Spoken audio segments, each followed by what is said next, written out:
Muy buenos días. Agradecemos a todos su asistencia a este simposio. Vamos a darle apertura, vamos a hablar con la doctora Latrónico sobre nuevos avances en la pubertad precoz central. Bom dia a todos, meu nome é Durval Damiani, sou de São Paulo, Brasil. Eu tenho a honra de estar aqui para dar o currículo da Ana é muito grande, mas tem um resuminho aqui do currículo da professora Ana Cláudia Latrónico. O currículo está em inglês, então eu vou ler em inglês mesmo.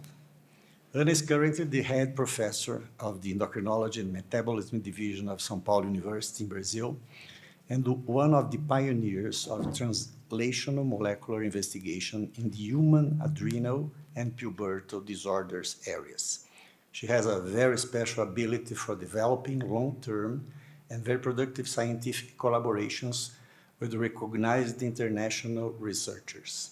Ana is currently one of the top faculty leaders of the Internationalization Project of São Paulo University, professor of São Paulo Medical School at São Paulo University. She has awarded International of Excellence in Endocrinology in 2019 by the Endocrine Society. Mas, além desse currículo, queria dizer que eu conheço a Ana há mais de 2 anos, né, Ana? Há mais de 2 anos. E Ana tem feito um trabalho realmente espetacular, especialmente na área da puberdade, e tem promovido um aumento de conhecimento nessa área realmente impressionante. É uma honra estar aqui, Ana. Muito obrigada. Eu também me sinto muito honrada e feliz por participar da SLEP 2022. Agradeço muito a comissão científica, representada pelo meu colega Gil Guerra, que fez o convite pessoalmente, e tenho o prazer também de trazer para vocês uma atualização dos dados da puberdade precoce central, com uma visão em especial nos aspectos genéticos.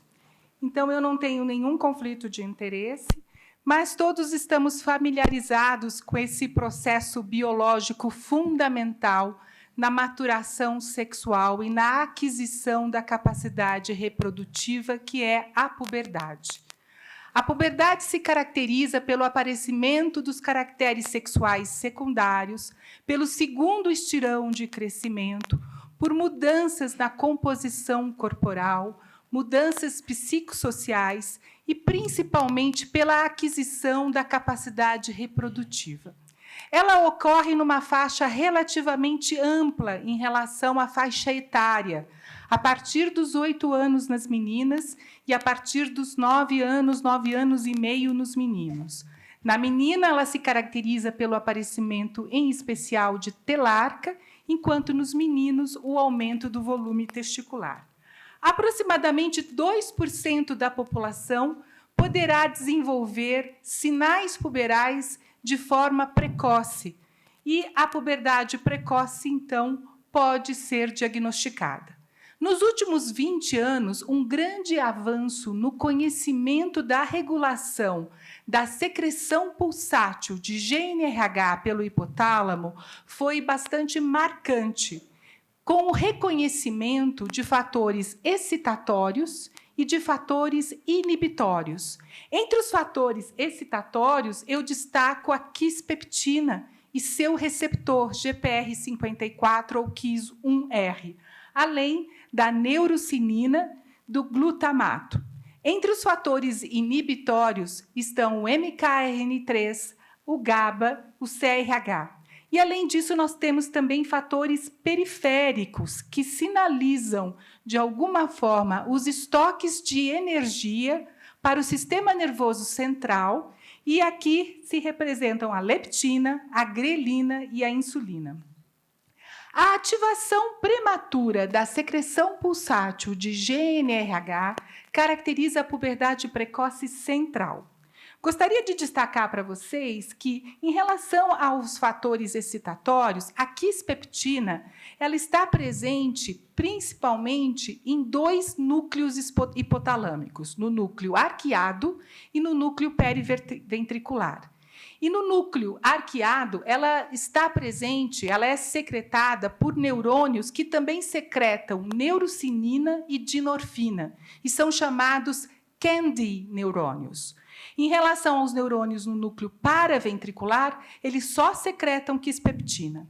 Esses dois núcleos têm também neurônios de quispeptina que apresentam receptores para o estrógeno e para o andrógeno, e, portanto, também são modulados por esteroides sexuais, e de forma distinta. Enquanto que no núcleo arqueado os esteroides sexuais inibem a quispeptina, no núcleo periventricular os esteroides sexuais ativam a quispeptina. Então, é um sistema bastante complexo, hoje constituído por uma rede de neuropeptídeos que controlam a secreção hipotalâmica do hormônio liberador de gonadotrofinas. Muito bem, na puberdade normal, o quanto que essa variação de início pode impactar a vida adulta? De fato, já é sabido que a menarca precoce, isso antes dos 11 anos de idade, e consequentemente, a puberdade precoce pode ter consequências futuras na vida adulta. Estamos muito familiarizados com a questão da baixa estatura em crianças não tratadas com puberdade precoce, com perda de 10 a 20 centímetros da altura. Porém, outras condições, como diabetes, sobrepeso, obesidade, câncer de mama, alterações psicossociais e doença cardiovascular, são mais prevalentes em mulheres com menarca precoce e, possivelmente, em crianças que tiveram puberdade precoce e que se tornam mulheres adultas. A puberdade precoce central, ela mimetiza a puberdade fisiológica, porém numa idade antecipada. E suas características clássicas incluem uma rápida progressão dos caracteres sexuais secundários, em geral num período de 3 a 6 meses, associada a uma velocidade de crescimento superior a 6 centímetros por ano, um avanço de idade óssea superior a 1 ano, uma predição de altura final comprometida, prejudicada, além do diagnóstico bioquímico, que se caracteriza por níveis basais de hormônio luteinizante ou após estímulo dentro da faixa intrapúbere. Então, no nosso meio, varia de 0,2 a 0,3 unidades por litro do valor basal de LH. Acima desse cutoff, nós poderíamos considerar púbere, ou um valor pós-estímulo superior a 5 unidades por litro. Além disso, o aumento dos esteroides sexuais, principalmente a testosterona, o estradiol ele pode estar normal ou elevado. 40% das meninas com puberdade precoce central têm um valor elevado, porém, a maioria pode ter um valor pré-puberal diante do diagnóstico, além de um exame complementar, que seria o ultrassom pélvico, mostrando um incremento do volume uterino e dos ovários. Muito bem, o nosso diagnóstico clássico há mais de 40 anos envolve os caracteres sexuais, o avanço da idade óssea, o incremento da velocidade de crescimento, a presença de um LH púbere e, em crianças que têm diagnóstico de puberdade precoce central, a única arma etiológica para definir por que aquela criança está tendo puberdade precoce, durante muitos e muitos anos, foi a ressonância magnética, em associação à anamnese. Então, a anamnese, se a criança tinha, eventualmente, um trauma, uma infecção do sistema nervoso central, radioterapia, uma injúria do sistema nervoso central, ou uma alteração anatômica e estrutural da região hipotálamica hipofisária. E, no entanto, nós estamos cientes da alta frequência de formas idiopáticas, atingindo até 90% dos casos no sexo feminino e em torno de 50% dos casos masculinos. E essa questão idiopática trouxe, na verdade, ao longo de muitos anos, algumas causas potenciais, muitas vezes especulativas, sem nenhuma base científica. Por exemplo, a alimentação rica em soja ou frangos contaminados com hormônios, o uso excessivo de televisão ou mesmo conteúdo sexual, não há base científica, não há evidência científica em relação a algumas causas que foram especuladas nos últimos 40 anos. O que nós podemos dizer que, sim, houve um grande avanço no reconhecimento de causas congênitas e causas adquiridas de puberdade precoce central. Eu convido a todos a uma leitura desse trabalho que foi escrito pelo Grupo de São Paulo, em colaboração com alguns grupos também estrangeiros. O primeiro autor está aqui presente, o Vinícius Narime Brito, onde nós discutimos em detalhes todas as causas reconhecidas de puberdade precoce central, congênitas e adquiridas, com e sem lesão do sistema nervoso central. Então, nós vamos conversar um pouco sobre essas causas hoje. Nós já sabemos também que o amartoma hipotalâmico, que é uma causa muito importante de puberdade precoce central, de origem congênita, resultado de uma ectopia hipotalâmica, teve seus mecanismos desvendados mais recentemente. Então, nós temos alguns mecanismos já relacionados ao amartoma hipotalâmico como uma causa de puberdade precoce. Entre eles, o fato dele ter uma conexão muito próxima ao hipotálamo anterior, a produção de fatores como TGF, Transforming Growth Factor, que poderia ser um fator excitatório sobre a secreção de GNRH, a presença de mutações inativadoras em genes morfogênicos, principalmente envolvendo o GLI3 e os genes que codificam os fatores da via Sonic Hedgehog, além das alterações relacionadas a um mecanismo de pressão sobre o hipotálamo.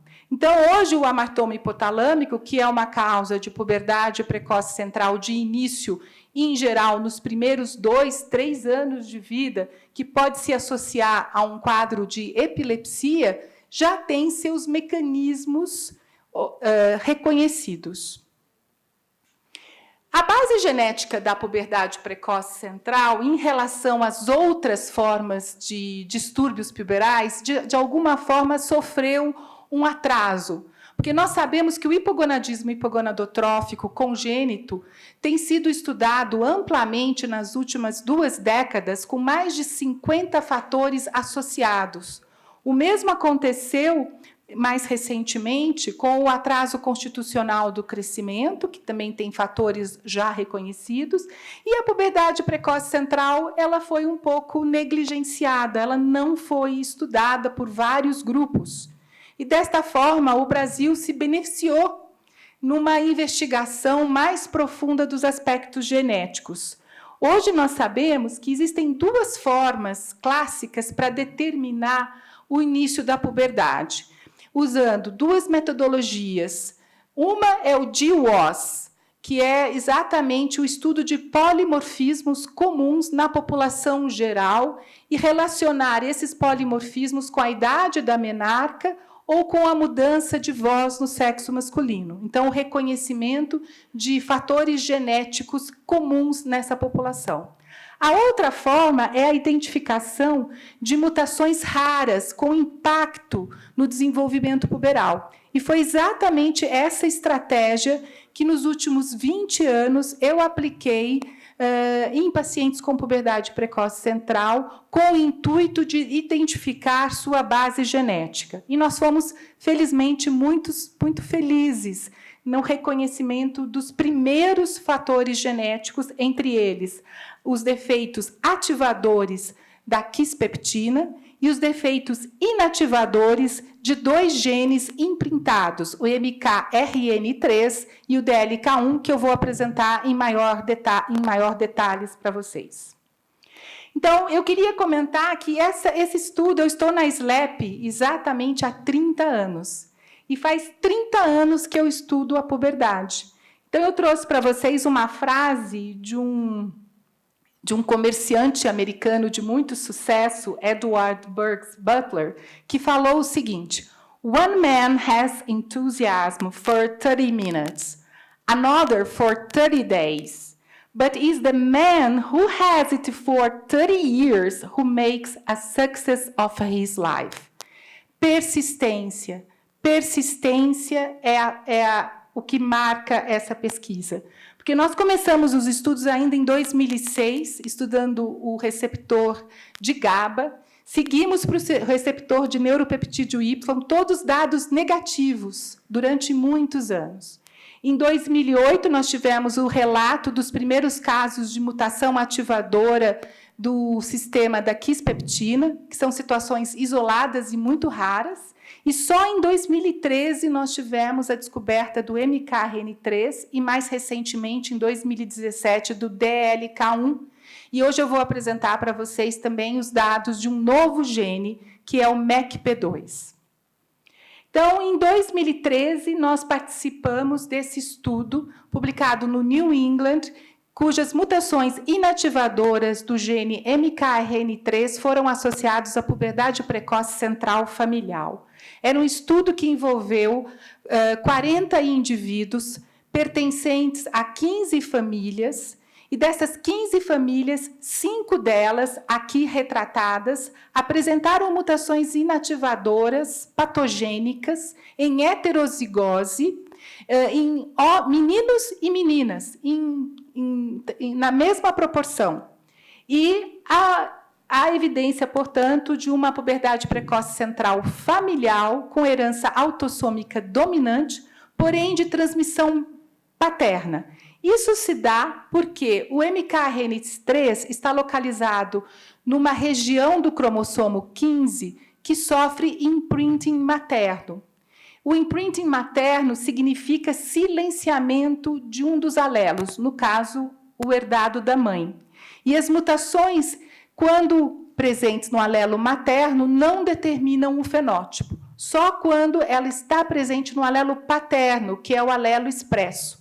Por isso que é uma doença do tipo imprinted disease e de transmissão paterna. Após a descrição em 2013, mais de 50 mutações foram descritas no MKRN3 nesses últimos 10 anos. Todo tipo de mutação, frame shift, nonsense, missense. E nós temos, na verdade, 2 regiões mais afetadas. Uma região relacionada ao ring finger, que tem a ver, provavelmente, com transcrição gênica, e também um quadro de ubiquitinação, que é degradação de proteínas. Mais recentemente, há 2 anos atrás, o grupo americano mostrou a deleção completa do MKRN3, sem evidência da síndrome de Prader-Willi, em pacientes com uma forma de puberdade precoce central isolada ou associada à obesidade. Hoje se sabe que o MKRN3 é a causa mais importante de puberdade precoce central familiar, podendo atingir até 46% das famílias. E quando está na forma paterna, isso ainda aumenta ainda mais, chegando a 60% das famílias. Nós fizemos ainda em 2017 um estudo com meninos que tinham ressonância magnética normal e puberdade precoce central. E chamou a atenção que desses 20 meninos estudados, 8 deles tinham mutações no MKRN3, o que determinou uma frequência de 40%.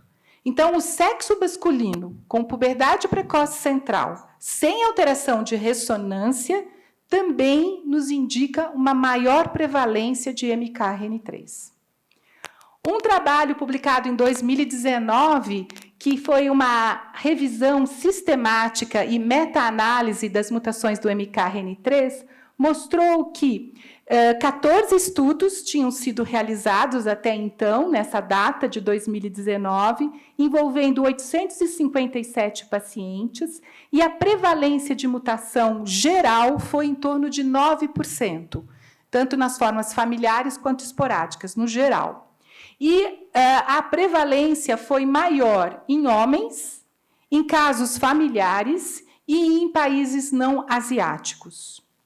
O ano passado, nós fizemos um estudo envolvendo uma população multiétnica composta de 716 pacientes com puberdade precoce central. 71 deles, incluindo 45 meninas, pertencentes a 36 famílias, tiveram mutações no MKRN3, 18 diferentes mutações.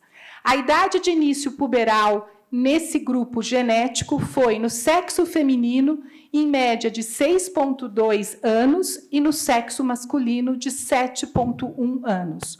Nós dividimos o grupo em pacientes com mutações severas e pacientes com mutações do tipo missense.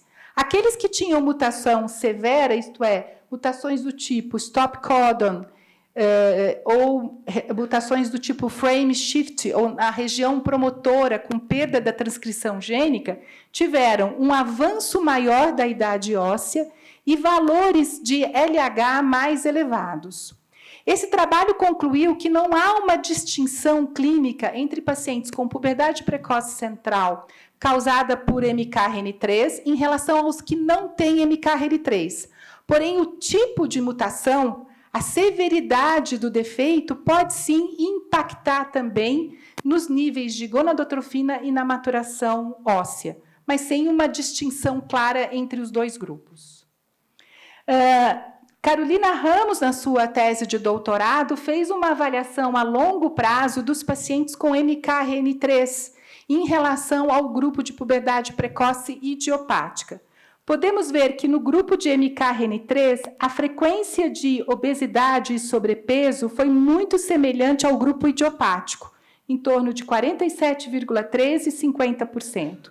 E não houve nenhuma diferença significativa em relação à altura adulta, à idade da menarca nos pacientes que foram tratados e, aparentemente, são pacientes que são não diferentes em relação à resposta ao tratamento com análogo de GNRH. São respondedores igualmente bons aos análogos de GNRH.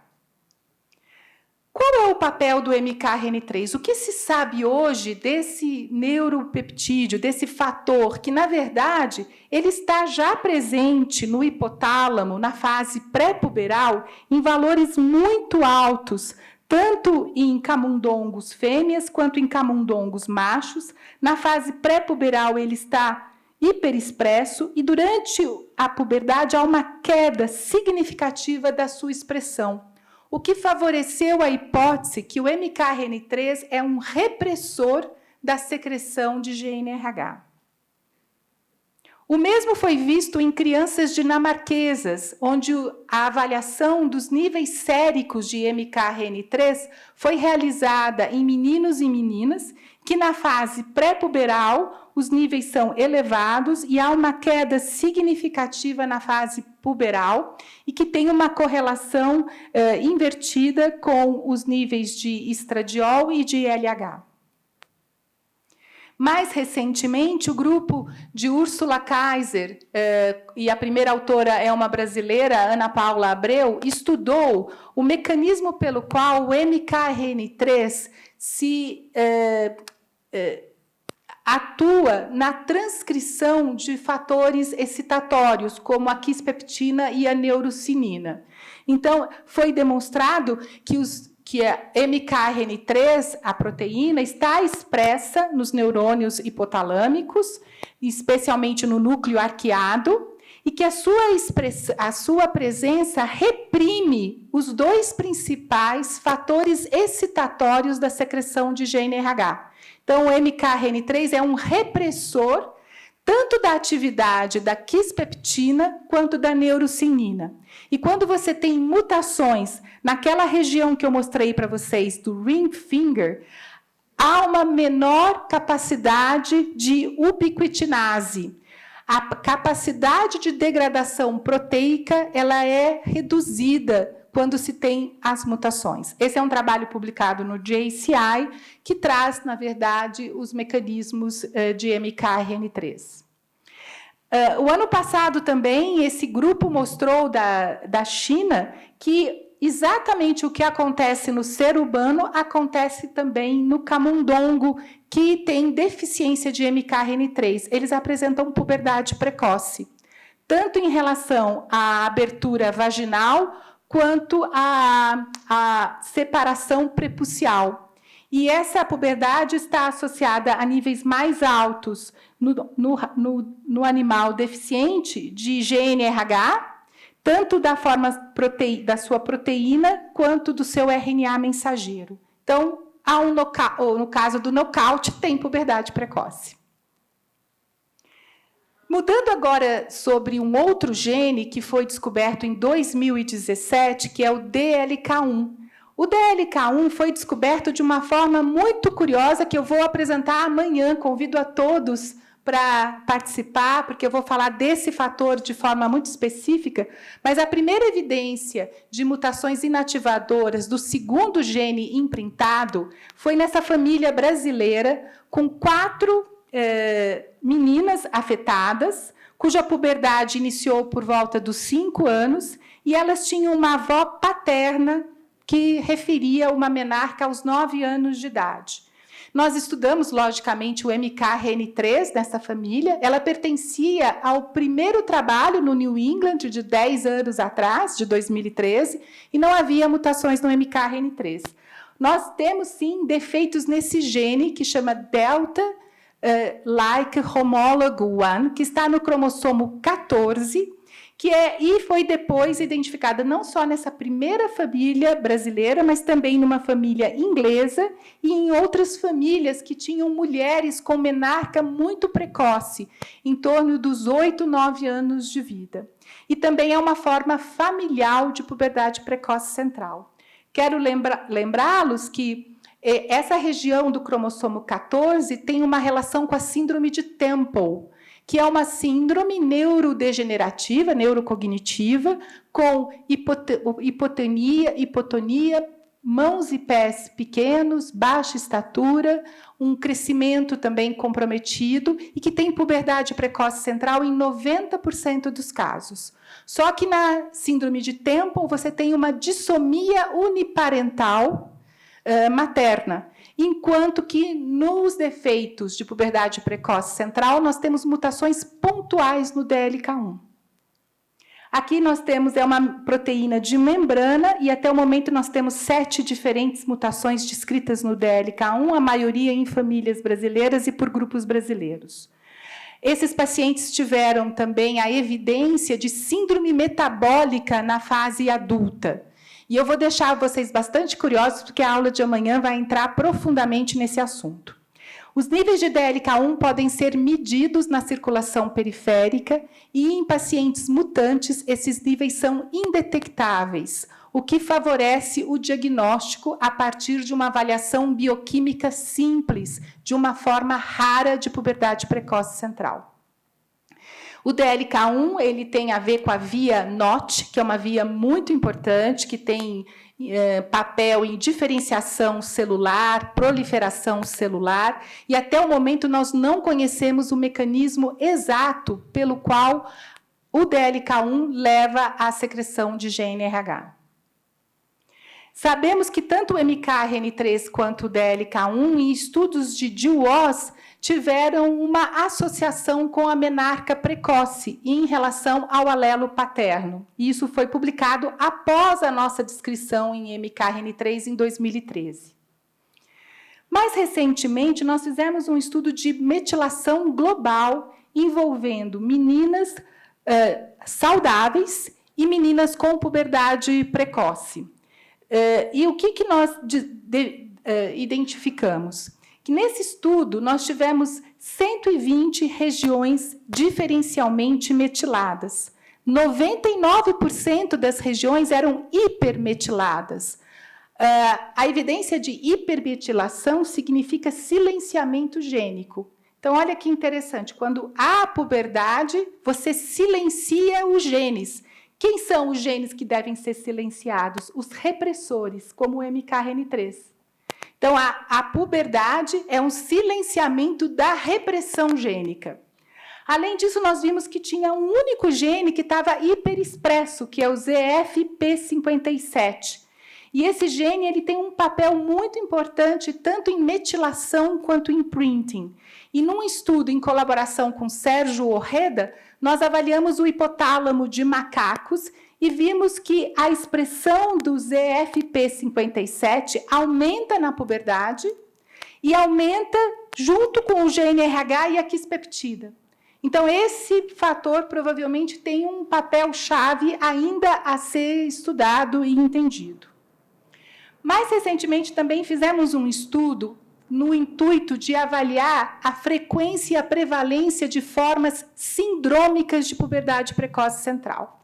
Classicamente, a puberdade é vista central como uma situação isolada, sem síndrome. Mas eu vou mostrar para vocês que isso não é verdade. Porque num estudo composto de 197 meninas com puberdade precoce central, a maioria meninas, 188, nós fizemos um amplo estudo clínico, associado ainda a estudo de metilação, ao SNP array e sequenciamento exômico. E nós identificamos 36 casos como sindrômicos. E desses 36 sindrômicos, 12 deles foram síndrome de Temple, síndrome de Whelan-Berry, síndrome de Shox, duplicação do cromossomo 1 e casos com variantes patogênicas em genes candidatos.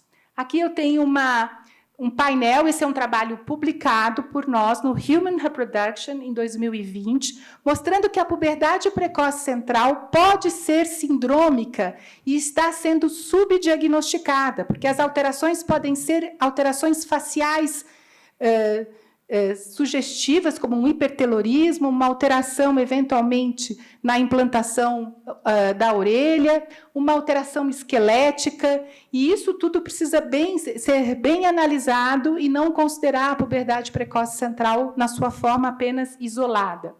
Então, a puberdade precoce sindrômica foi reconhecida em 18% dos pacientes com puberdade precoce central, e associações mais frequentes foram alterações metabólicas. Aqui nós temos pacientes com síndrome de Temple, que tem resistência insulínica, obesidade e até diabetes tipo 2.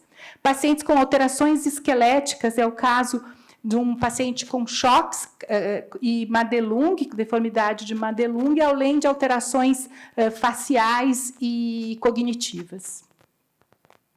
Muito bem. Temos puberdade precoce central sindrômica, sim. Existem algumas síndromes já bem reconhecidas. A síndrome de Temple, como eu mencionei, tem uma prevalência de até 90% de puberdade precoce central. É um diagnóstico que pode ser difícil, precisa ser lembrado. Além, Prader-Willi, 4%, deleção do X, são raros, mas a duplicação dessa região do braço curto do X tem até puberdade precoce em 70% dos casos, e a síndrome de Rett, que é uma síndrome com fenótipo de neurodesenvolvimento prejudicado, com bastante perda intelectual, autismo e às vezes, convulsões de difícil controle.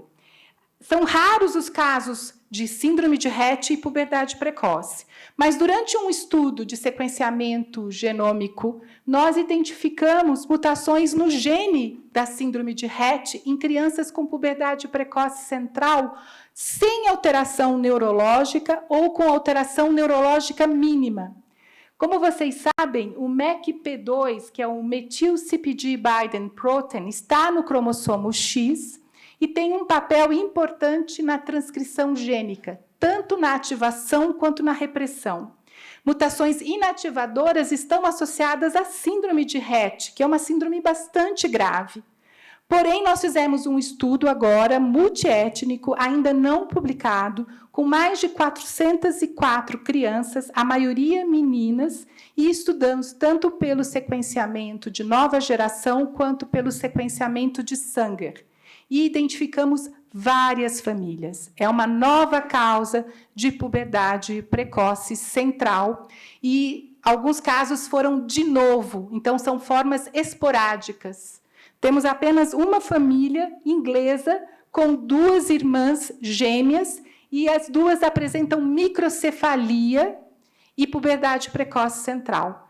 Nenhuma dessas famílias tem uma manifestação típica de síndrome de Rett. Então, mais uma vez, nós, a partir de um diagnóstico sindrômico, estabelecemos a causa da puberdade precoce.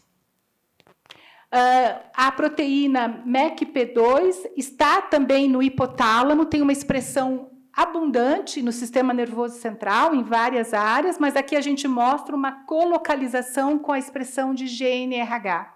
E se imagina que ela tenha um papel importante na neurogênese, na diferenciação neuronal e na maturação. Então, não vai ser difícil explicar a puberdade precoce dentro dessas alterações do MECP2. Agora, nós fizemos também uma revisão extensa das formas familiares de puberdade precoce central. Um estudo que, na verdade, ele, desde 1981, já se sabia da história de puberdade precoce central familiar, quando foi descrito 2 irmãos e seu pai com puberdade precoce central. Em 1986, uma série americana mostrou que 5,2% das meninas tinham puberdade precoce central. Só que em 2004, talvez o estudo mais importante israelense, mostrou que a puberdade precoce poderia ser central em 27,5%. E sua herança era autossômica dominante, com penetrância incompleta e com uma maior prevalência no sexo feminino. Mais recentemente, em 2021, uma série francesa mostra 25%. Portanto, 1/4 da puberdade precoce central é familiar. Nós, no Brasil, estamos fazendo um estudo ainda não publicado envolvendo 421 crianças, e é uma série brasileira e espanhola, e tivemos uma prevalência de 22% de puberdade precoce central, e utilizamos um critério um pouco mais rígido, que é a menarca antes dos 9 anos de idade. Os trabalhos anteriores consideravam a menarca antes dos 10 anos de idade, o que corresponde a um desvio padrão de -1. O que nós descobrimos até então? Que a transmissão pode ser tanto materna quanto paterna, e ela não é diferente. Olha, apesar da gente ter reconhecido os genes de transmissão paterna, o MKRN3 e o DLK1, a transmissão materna corresponde a 39% da puberdade precoce central familiar. Uma alta proporção de meninas, 90%, e é importante dizer também que, em geral, as mães são reconhecidas. Em 66% dos casos, existe uma transmissão materna em que a mãe é diretamente afetada. Já na transmissão paterna, acontece só em 22%. Os pais, eu tenho aí uma teoria, depois a gente pode conversar, do problema de ter uma doença de transmissão paterna. Os pais estão ausentes das vidas das crianças, por várias razões. Separação, pais que não são biológicos, que eles nem sabem que não são biológicos. Então, tem várias situações para explicar o que acontece.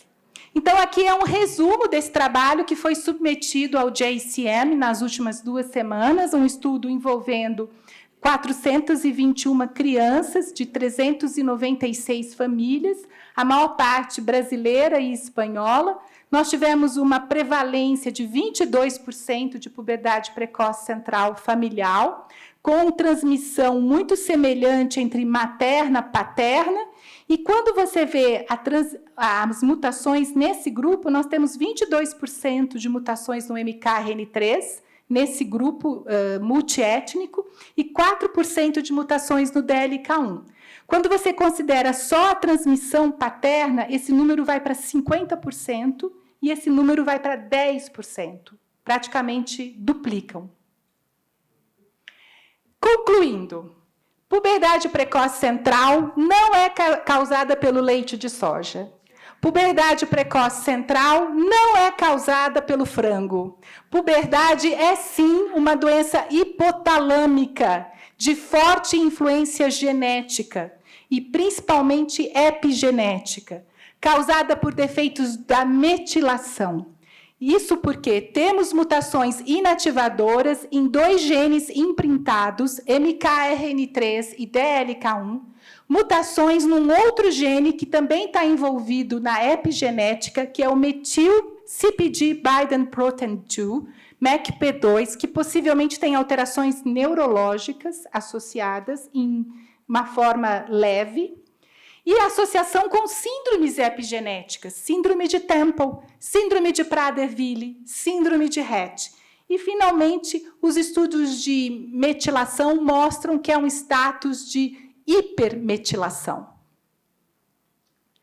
Quais são as perguntas fundamentais para o manejamento clínico dessas crianças? Durante muitos anos, nós nos perguntamos: a puberdade é central ou é periférica? A puberdade tem alterações na ressonância ou não tem alterações? Novas perguntas: a puberdade é familiar ou é esporádica? A puberdade é sindrômica ou não sindrômica? Ela tem um defeito monogênico ou é um defeito relacionado ao cromossomo, levando a uma síndrome genética? Em resumo, MKRN3 representa o defeito mais prevalente da puberdade precoce central familiar. Mutações graves nesse gene estão associadas a alterações nas gonadotrofinas e à maturação óssea. Seu papel está na repressão de 2 fatores excitatórios, a quispeptina e a neurocinina. Mais recentemente, mutações inativadoras no gene DLK1 causam puberdade precoce central. E essa forma tem uma forma metabólica que vai ser discutida com vocês amanhã. Além disso, múltiplas anomalias podem estar associadas à puberdade precoce central, incluindo alterações de crescimento, alterações neurológicas, caracterizando uma forma sindrômica, e, mais recentemente, raras mutações em heterozigose do gene MECP2, um gene previamente muito associado à síndrome de Rett, foi identificada em crianças com puberdade precoce central e alterações neurológicas leves. Eu gostaria de fazer um agradecimento a todos os meus colaboradores, nacionais e internacionais. Quero fazer aqui uma homenagem especial ao Vinícius Narime Brito, que é o responsável pelo atendimento semanal de crianças com puberdade precoce central e é o primeiro autor desse desafio, que é escrever um Endocrino Review. Quero também agradecer à professora Berenice por toda a mentoria ao longo dos últimos 30 anos, a todos os colaboradores internacionais. E termino falando para vocês de arte. A Colômbia tem muita arte, né? Especificamente tem a pintura, a arte como uma das suas características. E eu trago para vocês a nossa mais importante pintura do modernismo brasileiro, que é a Tarsila do Amaral. Nós completamos 100 anos do modernismo brasileiro, e esse é um quadro, Abapuru, e que ela mostra, na verdade, uma ideia do modernismo da antropofagia, que é da Semana Moderna de 1922. Por que eu trouxe esse quadro? Porque é um conceito metafórico que eu acho que nós podemos usar em ciência, que é o seguinte: engolir a cultura estrangeira, no caso aqui inglesa, americana, e regurgitar uma cultura nossa, da América Latina. Nós temos essa capacidade. Nesse quadro, acho que agora eu me emocionei. Nesse quadro da Tarsila, eu acho que a gente consegue fazer o nosso melhor. Então, eu agradeço e me coloco à disposição para discutir todas as perguntas. Muito obrigada. Obrigado, Ana, pela sua aula, né? pela sua história. Você tem uma história que é bonito de contar. Por favor. Mirta Eringarten de Buenos Aires, te quiero agradecer totalmente, no solamente esta charla que fue magnífica, sino toda tu historia en el diagnóstico de pubertad precoz. Realmente te he visto crecer en el tiempo y hemos compartido muchísimos SLEP y agradezco tu generosidad permanente para que todos nosotros podamos, digamos, tener los estudios de nuestros pacientes con pubertad precoz. Creo que has hecho muchísimo para este tema e te lo agradezco profundamente. Eu que te agradeço, Mirta. Mirta é uma das minhas colaboradoras internacionais, que já participou de vários estudos, e eu te agradeço muito. A gratidão é recíproca. Apasionante esto, realmente. Gracias. Muchísimas gracias. Muchas gracias, muchas gracias. Alicia, por favor. Bueno, yo te quiero agradecer esta conferencia porque realmente fue maravillosa y yo también me emocioné y me saltaron las lágrimas con el cuadro y con la metáfora que significa. Y esta, como sociedad, creo que hemos crecido y bueno, tenemos la oportunidad de aplicar esa metáfora y espero que los jóvenes en el futuro lo logren. É maravilhoso. Graças, Alicia. Eu acredito também, eu sou uma pessoa muito positiva, sempre fui, mas eu acredito muito na nossa capacidade, e da nossa capacidade de criar, de desenvolver, e lamento muito o que nós estamos passando. Bueno, yo quería preguntar, porque la verdad es que en mis años jóvenes y en mi tesis doctoral, la hipótesis fue que los cambios de los niveles séricos de la SHBG con la edad generaban un aumento de los estrógenos y la testosterona biodisponible. Sí. Y que eso seguramente, no había evidencias, Sem dúvida, era un factor importante en el aumento de la hormona de crecimiento y el IGF-1 y en la upregulation del gen RH. sí. Y hoy, con todo el avance del conocimiento, mi pregunta es si los estrógenos sabemos que los estrógenos regulan los procesos de metilación. Sí, y sabemos también que han sido medidos por ensayos in vitro en NIH que los estrógenos aumentan, son medibles en la prepubertad, son más altos en las mujeres que en los varones. Entonces, tu concepto, quisiera saber qué es lo que vos pensás en función de la importancia del estrógeno, del impacto estrogénico o de la aromatización, sobre todo en el sexo masculino, en el sistema nervioso central, la testosterona, en la regulación del silenciamiento génito por procesos de metilación.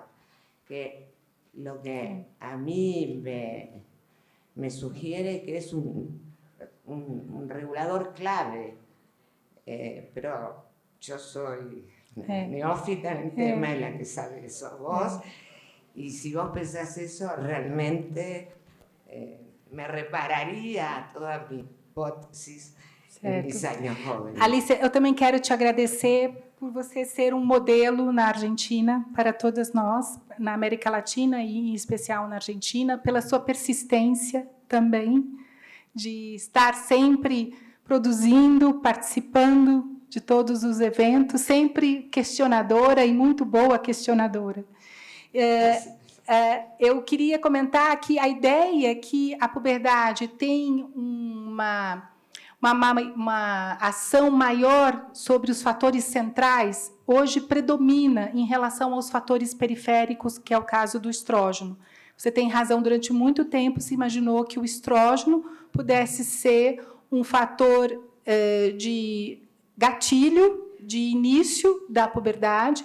Hoje se imagina que é mais o sistema central constituído pela quispeptina, pelo MKRN3 e por esse balanço entre menor expressão dos repressores e maior expressão dos excitadores. Então, aumenta a quispeptina, cai MKRN3.